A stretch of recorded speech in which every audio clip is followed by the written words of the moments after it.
Hello, I am Venom Walker. In today's episode, we are talking about this. Enjoy. Welcome. Series 1, episode 2 of this Asian show. First episode, uh, uh, it's difficult because we need to introduce so much in the first episode. And maybe even in the first season. Set up things. So I think they do a much better job than I could ever. But let's go. And we're back to Gymnasio that's being in the water. I don't really know what that means. Because in episode 1, we saw that that fortress Gymnasio and elven people went to, she said, or sorry, the guy next to her said the fire didn't seem hot because of so much evil being inside.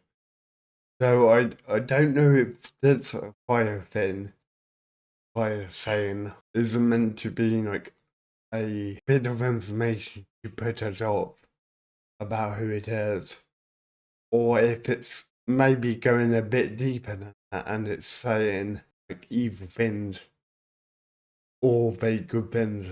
Like it doesn't go on, and this person who we all presume he's a wizard, or Sauron himself. So is it the fact that all the wizards could have gone the same way as the Balrogs quite easily? And are they simply saying the choices?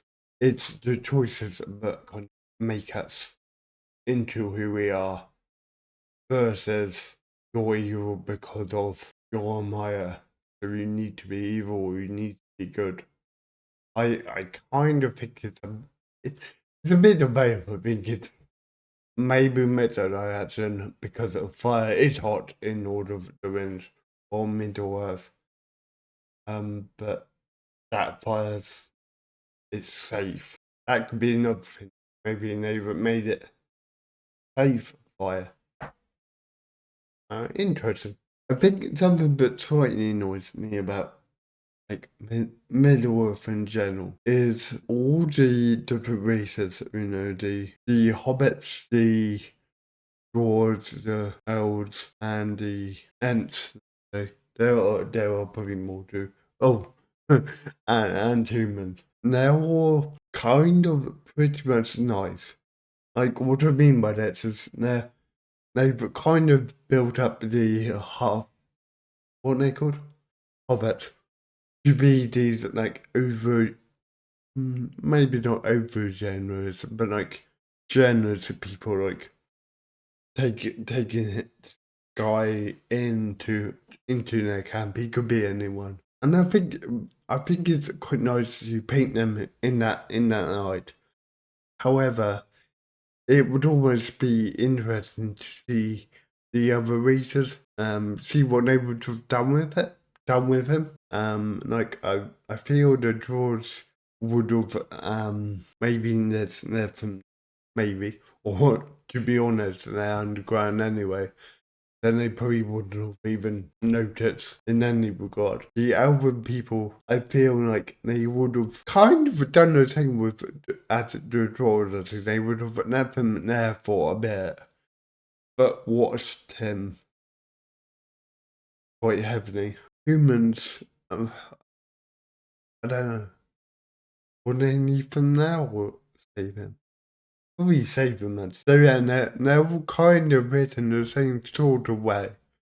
Whereas, it's like opposites.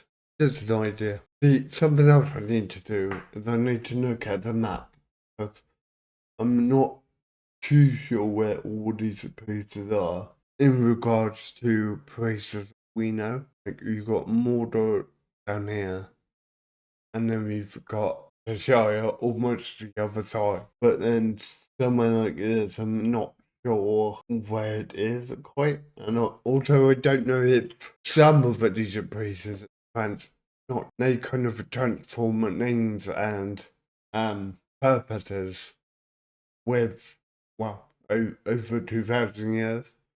Um, so I don't know if it's turned into somewhere Sauron takes over. Probably that would be quite interesting to see. They could almost do with a map in like right hand corner here or here. It's how where we are in relation to where we've come from. So we were in the east, and now we're here. Where is this? The Fëanor's Hammer's quite an interesting one. It also doesn't look like a. It doesn't look like a hammer, it's more a chisel. But it's for fine work, I would imagine. But some of Carabimble's comments they're very misleading, and they fall within the remit of Sauron, I would say, 100%. So that's quite an interesting little thing. I think it's a true creation. True creation is like also deserves sacrifice. Something like that. Which I thought was a quite that's a bit Sauron-ish. You see, I think this is such a bizarre idea. I don't know if on one of my watches I thought this was meant to be the main tower Sauron has with the eye on top. I thought this was it. Obviously designed a bit different. All that needs ensues at one, so maybe they're going to hooray a map. Okay, so yeah, I don't. It doesn't seem to be anywhere where we did to so it just gets destroyed by the time an order of winter comes. I do find the Carabin a bit. I don't know. He's somehow off in it. And it's the first kind of episode. It's a bit. I don't know, bit off. Look at the height difference. Wow, good shot. Definitely a little bit different from when we see it in both The Hobbit and The Men for Something here. So to begin with, he seems to be drawing some kind of a star chart. Second thing is he seems to be quite powerful. It's a very Sauron-esque hints, I think, towards something. The not knowing who he is, that's quite interesting because I'm quite sure Sauron has always known his name, always known who he is. And when Gandalf came back as Gandalf White, he didn't seem to quite remember. I think that might be a hint, but also if you take away the fact that it's a hint, it's interesting how Sauron seems to remember who he is, what he's about, whereas other people who have been brought back, or brought, don't seem to remember. And I understand that from the sense of Gandalf the White meant to be like his more angelic form, therefore has more power, therefore this is like a different personality. Whereas Sauron isn't. But somehow he's able to remember his previous ideas. And I almost wonder if he's also able to remember his time on the other side.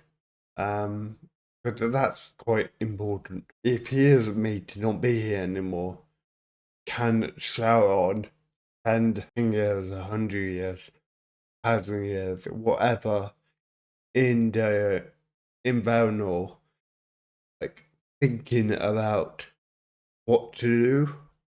Does it work that way? I think that makes sense. That would be amazing to know. Yeah, I kind of want to know what language he's spoken. I presume it's Brax. Is it Braxton? That's something like that. Um, yeah. But also, I thought that speaks was only like Sauron's talk. Oh, sorry, Morgoth. But then Morgoth passes on to Sauron talked to his disciples in Friend. That's interesting. Because Gandalf's name is the word Gandalf is quite sure it's Elvish for friend. Which is quite a little nod. Maybe. Or maybe not. I'm not really sure. See, that's quite an interest. It might be going off for one here. But it would appear like the other races are stronger. Like you've got dwarves underground, and they've made all those beautiful rock formations, and that's quite a labour-intensive job. And then the elves, it's stronger bones, kind of a bit like Avatar, I guess. That's were better and all that. And then humans aren't that strong, but they're almost well built. Like humans are quite cool. I wonder if once again let's call these people hobbits, because it's easier. I wonder if they were these outside people moving around, but then over time they kind of realise they're weaker than humans. So almost why bother traveling? Why not just stay in one place? Like, I wonder if we see that happen in this show. That would be quite interesting to see. And now we're back to swimming. I mean, I don't know how far he swam. It was further than an elf can see. So that's that's quite a way. Like 100 miles, 200 miles. It's quite funny how Galadriel had the time to pick up her brother's dagger, which is quite a cool dagger. And also, I wonder where that dagger went in the Lord of the Rings. I wonder if it was somewhere safe. I would imagine she kept it, right? See, as I said in episode 1, I find it so interesting how, as much as I don't like, I think it'd be interesting to see because, like, Morgoth would have had all these, like, dragons, Balrog, um, like, worm, I would imagine, like, all under his control. But I also don't because I think too much information might ruin it. So, not. I think I've already said it, but I will say it again. I I really like the fact that she said word properly. It's not Granazio, it's Granazio. Like it's meant to have a bit of a um almost an limerick to it. Not an limerick. There's almost a tune to all these words. And I think he does such a good job to that. I can't really do her name, but I know that the fact she says Sauron. Like it's so good. That's probably not even doing it justice, but she does it so well. And I don't know. I don't. I would never do the interview with her. Like I don't know if it was her character and like choice go at saying words properly, or if it's the direct directors like, telling her to do it. But so nice. And I don't know how many other people do it quite right. It's so important for the entire story of Middle Earth. The fact that it would be so difficult to be friends with another race. Because I think I talk with that different, and I don't think they are that different.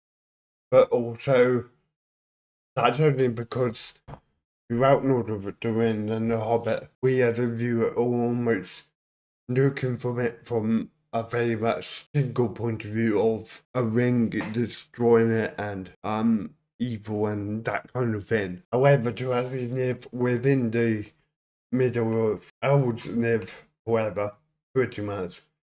The dwarves live 200, maybe 300 years. Like, they're all so different. Humans don't live that long. So it would generally be so impossible to end up with a race. The inner workings is so different. And yet, 20 years, like it said, is such a long time. But yeah, to an elf, it's literally nothing. Nothing at all. So interesting. So important. But we don't see that. It's so nice to see that. It may have made me jump. Okay. Ooh. Yeah, I think it's interesting how we haven't, we don't know who his father is. So it almost points at the moment of him being Prince someone, almost pointing at him being one of the riders, one of the nine kings. Almost. Although maybe that's a bit too, like, not everyone has connected to someone else. So two things. I don't mind the design of the orc damage an orc can take, or orc goblin, whatever, is like that's so much damage. So much. But I I don't think I should say that. It would be nice to know how the orcs and goblins that were made by Morgoth. But also, I know some of them are so dark, so I want to know, but I also don't want to. Go on, Harbrand. Go on, save her, save her, save her. So I presume all the like wizards, all of them have same sort of powers. So they can all talk to animals. They can all control the elements to a point. So on at the top of that pecking order, and then you have the white with brown and grey, and so once upon a time the Balrogs. But I would love to know if all the Balrogs were made that way overnight, or did it happen over the centuries with Morgoth kind of guiding them more towards the dark side, or did it just happen very quickly? That's like if one of the wizards turned evil, would they eventually turn into one of them? So yeah, good episode. I think my slight issue with this series, it's the fact that it almost doesn't really pick up until the sort of end parts of the episodes, during the trail end of the season. Not like only one or two things happen in the episodes of an like great important, but it's only beginning to ramp up. I think got some mystery in it, which is quite nice in the series. And I don't like to be told all the time what's about to happen before it does. Like with that's with the drawers, I don't quite know we don't know at all what's in there. Could be anything. Thank you for watching my videos. If you like what you've seen, don't forget to subscribe.